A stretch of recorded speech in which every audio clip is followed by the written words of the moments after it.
আপনি কি জানেন পৃথিবীর সবথেকে শীতলতম শহর কোনটি আর এটি কোথায় অবস্থিত? পৃথিবীর সবথেকে শীতলতম শহরের নাম হচ্ছে ইয়াকুতস্ক বা ইয়াকুতিয়া। এটি রাশিয়ার সাইবেরিয়াতে অবস্থিত।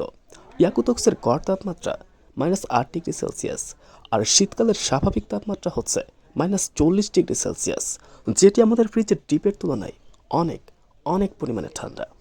ইয়াকুতস্কে বসবাস করাটা অনেকটা ডিপ ফ্রিজে বসবাস করার মতো। এখন পর্যন্ত শহরটির সর্বনিম্ন তাপমাত্রা রেকর্ড করা হয়েছে -71 ডিগ্রি সেলসিয়াস। তাপমাত্রা কম হলেও শহরটির জনসংখ্যা নেহাতই কম নয়। প্রায় 3 লক্ষের অধিক মানুষ শহরটিতে বসবাস করে। আপনি যদি এখানে মাটি খুঁজে বের করতে চান, আপনাকে প্রায় 100 ফিট বরফ সরাতে হবে। কোথাও কোথাও এর পরিমাণটা আরও অনেক বেশি।